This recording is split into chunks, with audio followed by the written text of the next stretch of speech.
آله وأصحابه أجمعين. Jamaah sekalian yang dimuliakan oleh Allah Subhanahu wa taala, tiada ada satu kalimat yang pantas kita ucapkan untuk mengawali perjumpaan kita selain kalimat tasyakkur dan hamdalah, yaitu alhamdulillahi rabbil alamin. Atas segala macam nikmatnya, karunia-Nya, pada sore hari ini kita ditakdirkan oleh Allah untuk melaksanakan salat asar berjamaah dan dilanjutkan dengan ta'lim ba'dal asar. InsyaAllah keistiqomahan kita dibalas dengan berlipat ganda pahala daripada Allah Subhanahu wa ta'ala. Dengan mengucapkan Allahumma salli ala Sayyidina Muhammad wa ala ali Sayyidina Muhammad, seraya kita bersalawat kepada baginda besar kita, junjungan alam Nabi besar kita, Nabi Muhammad sallallahu alaihi wasallam. Salawat dan salam kepada keluarganya, sahabatnya, tabi'in, tabi'at tabi'in ila yaumil qiyamah. Mudah-mudahan pada hari kiamat kelak nanti kita semuanya akan mendapatkan syafa'atul uzma. Amin amin ya rabbal alamin. Saudaraku sekalian yang berbahagia, terima kasih yang sudah hadir, yang mengucapkan assalamualaikum warahmatullahi wabarakatuh melalui online.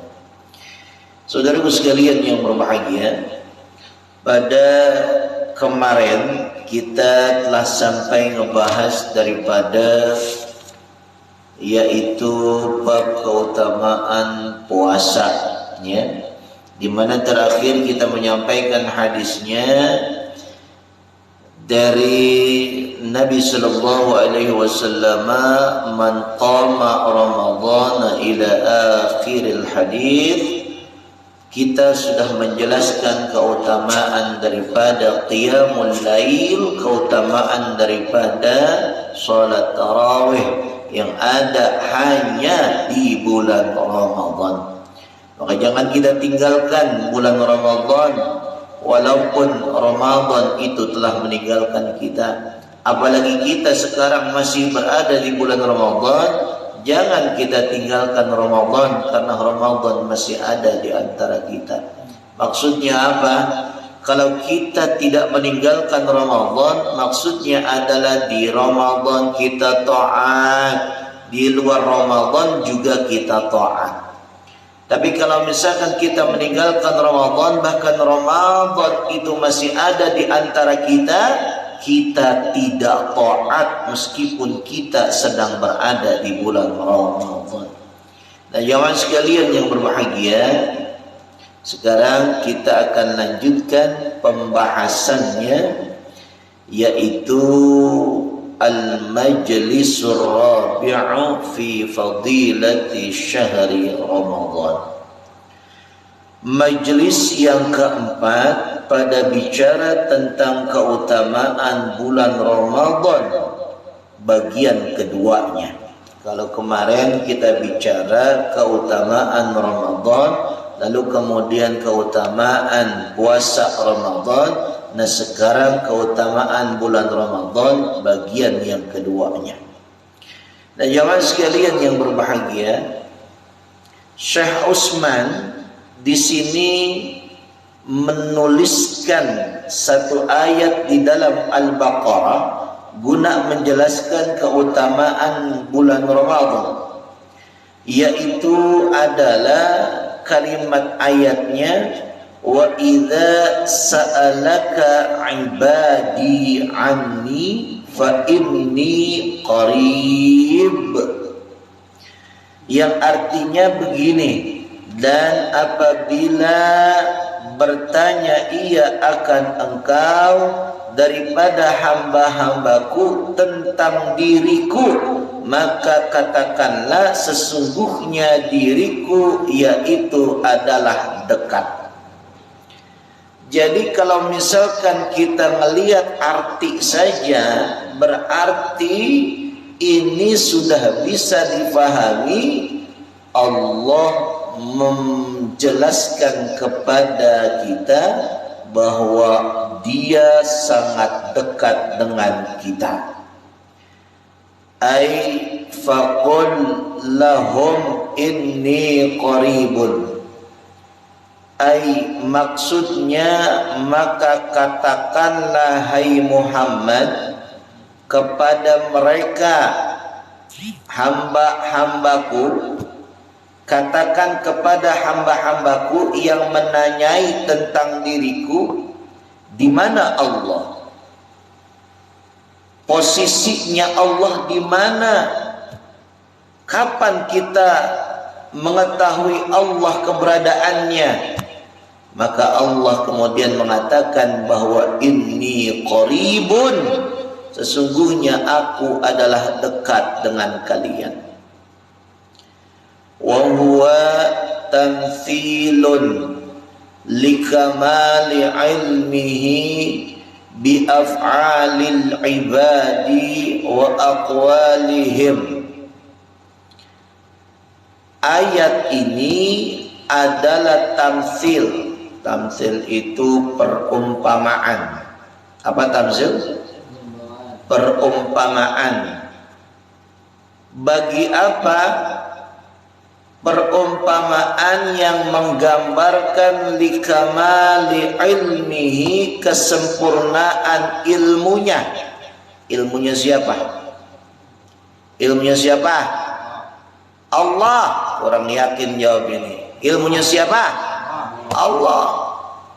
Hi-nya sini kembali kepada Allah. Jadi ayat itu menggambarkan kesempurnaan pengetahuan Allah tentang perbuatan-perbuatan hambanya. Jadi kasarnya begini nih, kalau engkau sendiri berarti yang keduanya siapa? Ya kurang paham nih orang nih.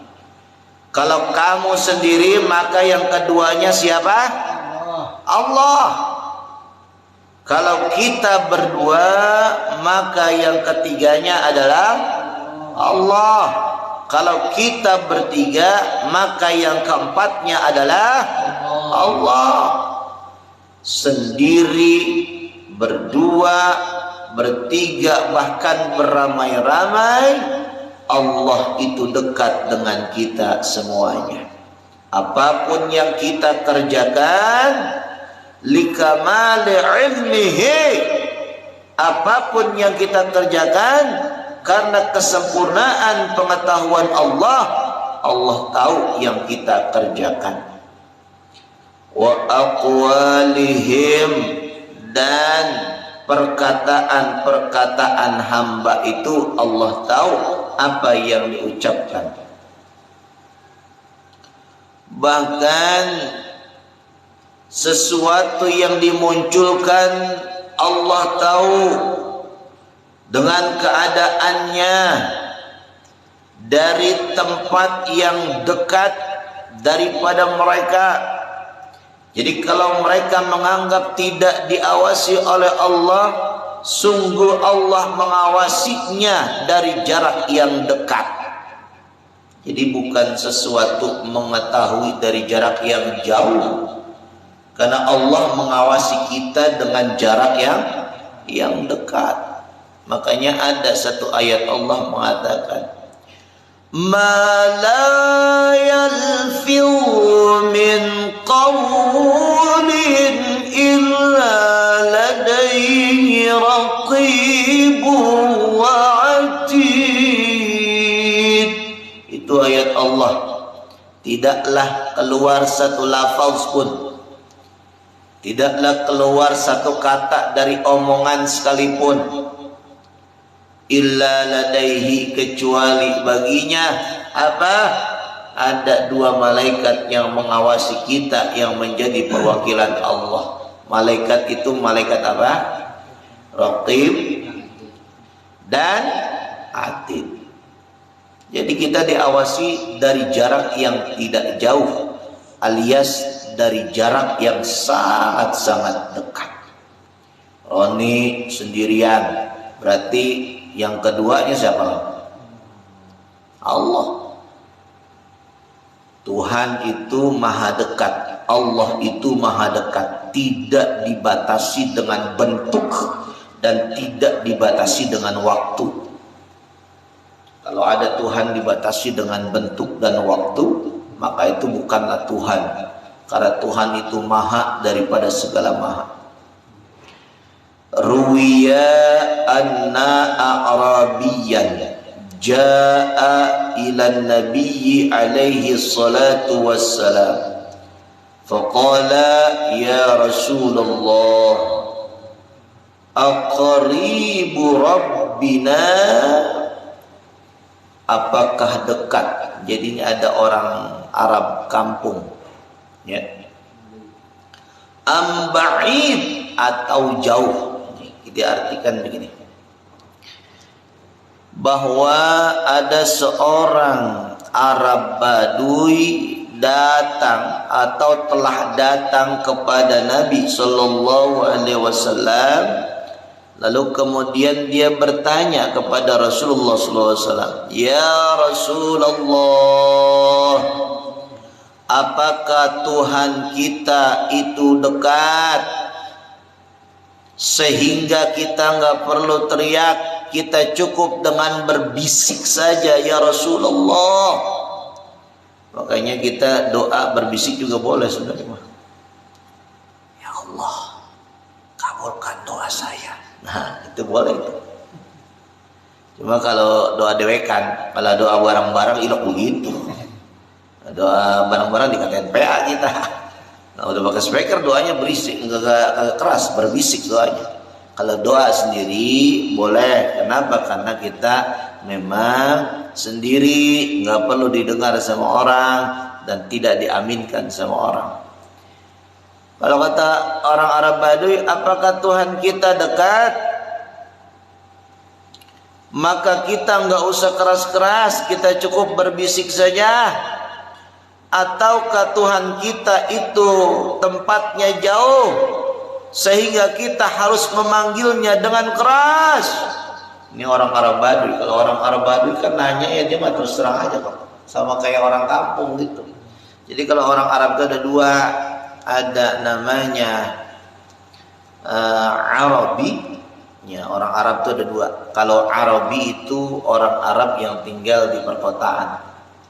Kalau Arabi itu adalah orang Arab yang tinggal di perkampungan. Ustaz, sekarang ada nggak orang Arab yang tinggal di perkampungan? Ada.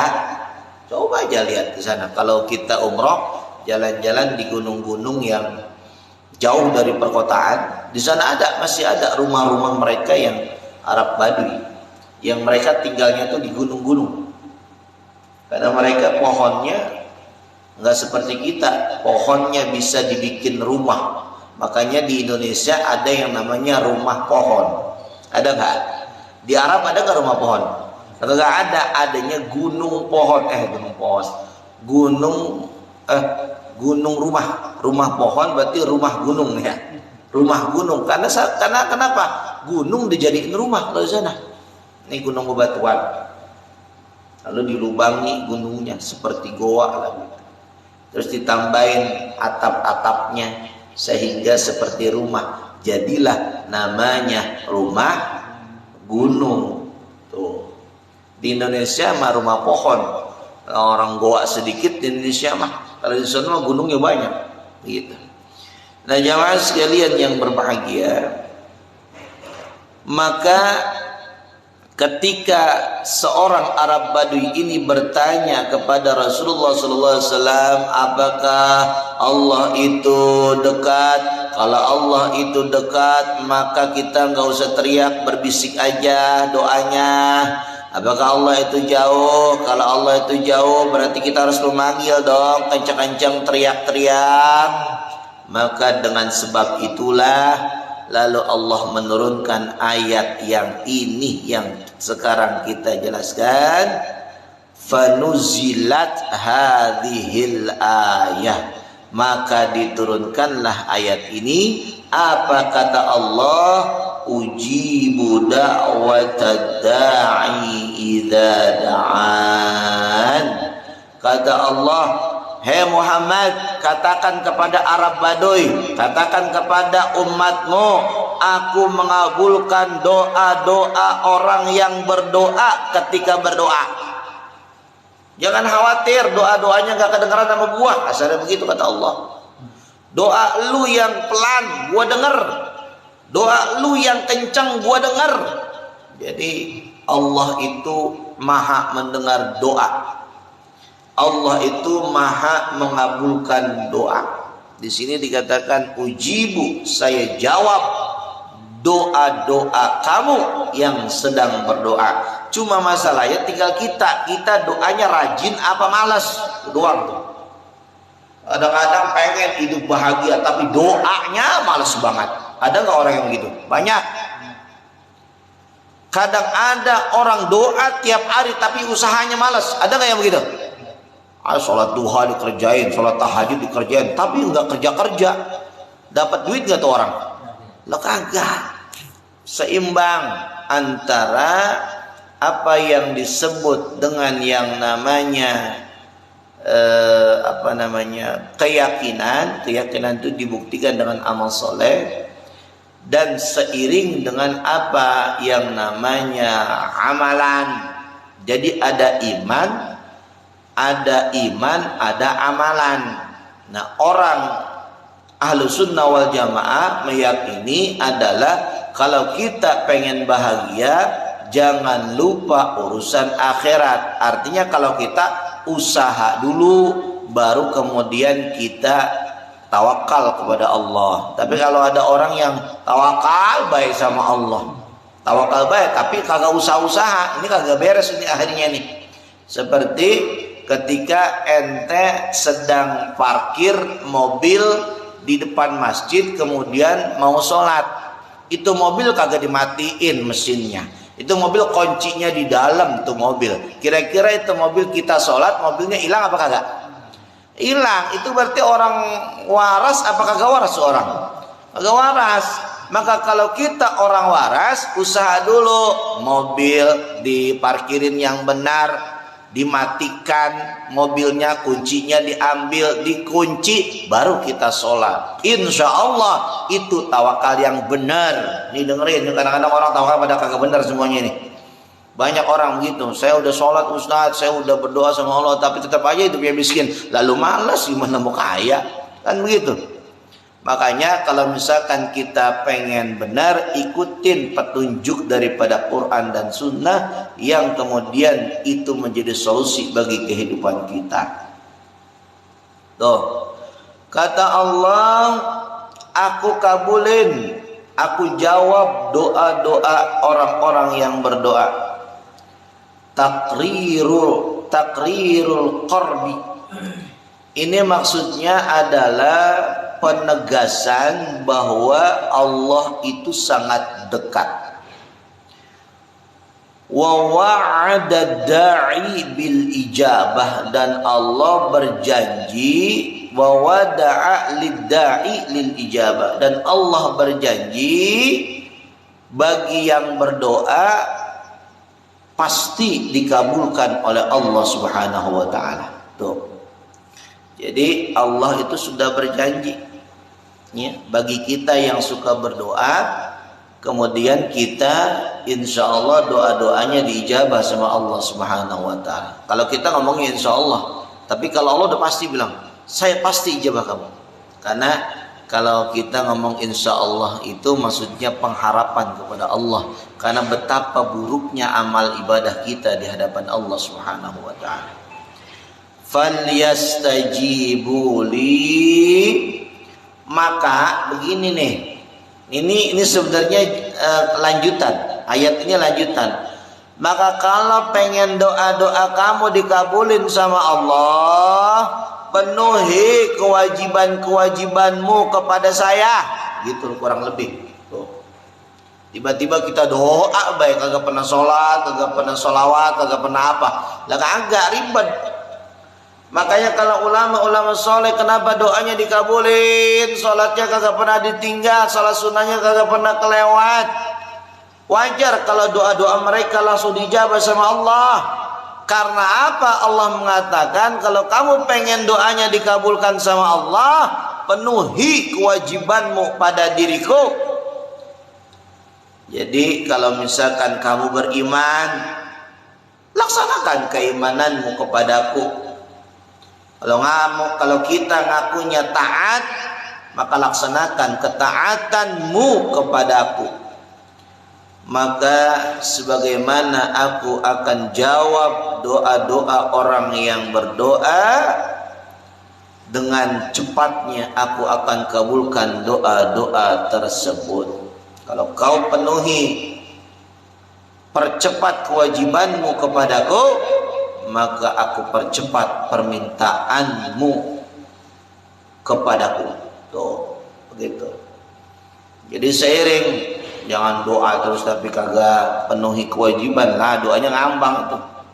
Bisa-bisa kita putus asa, doa kita kagak dikabul-kabulin. Tapi Allah, terserah Allah. Kalau Allah mau kabulin, kalau kita kagak sholat juga tetap aja dikabulin. Karena doa itu prerogatifnya, kekuasaannya adalah milik Allah. Wal yu'minu bi, dan hendaklah kalian beriman kepada diriku. Tuh, kita disuruh beriman. Dari ayat itu kita disuruh beriman bisabat, dengan tetapnya keimanan kita, wal mudawamah, dan keistiqomahan iman kita. Jangan imannya naik turun, kalau bisa terus istiqomah, mudawamah, tetap imannya.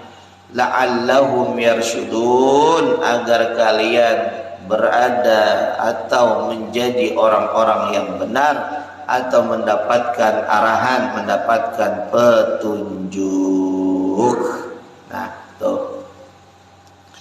Wa'lam anna Allah Ta'ala, ketahuilah oleh kamu bahwa sesungguhnya Allah Subhanahu wa Ta'ala bagi apa-apa yang memerintahkan ia akan mereka dengan bisaumis syahri, dengan puasa 1 bulan. Nih, ini ayat ini kaitannya dengan puasa. Nih, ketahuilah Allah perintahkan kita melaksanakan puasa 1 bulan dan menjaga adat kebiasaan. Kebiasaan apa? Melaksanakan qiyam, melaksanakan sholat tarawih, lalu kemudian melaksanakan takbir, dan melaksanakan syukur kepada Allah. Ini adalah akibat daripada ayat ini, menjadi dalil bahwa sesungguhnya keadaan mereka Allah tahu, keadaan mereka Allah faham. Apa yang mereka lakukan di bulan Ramadan Allah tahu.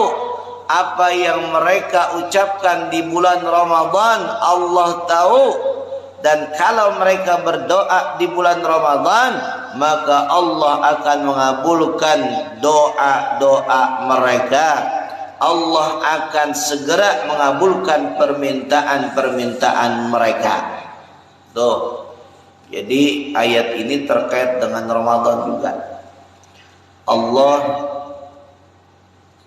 yang kemudian kita mintai doanya, insya Allah setiap doa kita akan dijabah sama Allah Subhanahu wa Ta'ala. Iya, katanya ada yang komentar di TikTok, yang kayak gini dikit penonton, yang pargoy banyak, heran deh. Iyalah, yang pargoy maksiat, memang maksiat itu cenderung banyak pengikutnya. Ya, Masya Allah. Yang baik-baik kadang-kadang susah. Ya, mudah-mudahan istiqomah dalam kebaikan kita yang sedikit itu. Karena Allah mengatakan di dalam Al-Quran, sungguh kehidupan ini menjadi ujian bagi kita, ya. Dan kalau orang menghadapi ujian nggak semuanya lulus. Ya kalau semuanya lulus nggak usah ada ujian. Ujian itu ada yang lulus, ada yang kagak, ada yang naik kelas, ada yang tinggal kelas, kan gitu. Nah kalau misalkan kita itu maka share-lah kebaikan demi kebaikan, insya Allah pahala kita akan semakin banyak. Bukan hanya pahala bagi diri kita yang menontonnya, tetapi juga orang-orang yang menonton karena sarana kita, karena lantaran kita mendapat pahala dari mereka. Amin ya rabbal alamin. Itu saja yang dapat kita sampaikan pada sore hari ini. Insya Allah akan terus kita pelajari ilmu-ilmu yang telah ditulis oleh para ulama, sehingga kita semakin bertambah ilmunya dan kita bertambah amal solehnya. Dan insya Allah kalau itu bertambah, pahala yang besar dari Allah akan kita dapatkan terus menerus. Amin ya rabbal alamin. Itu insya Allah besok kita ngebahas dari hadis Anas bin Malik ya. Wallahu a'lam bishawab, wallahu muwaffiq ila aqwamit thoriq. Assalamualaikum warahmatullahi wabarakatuh.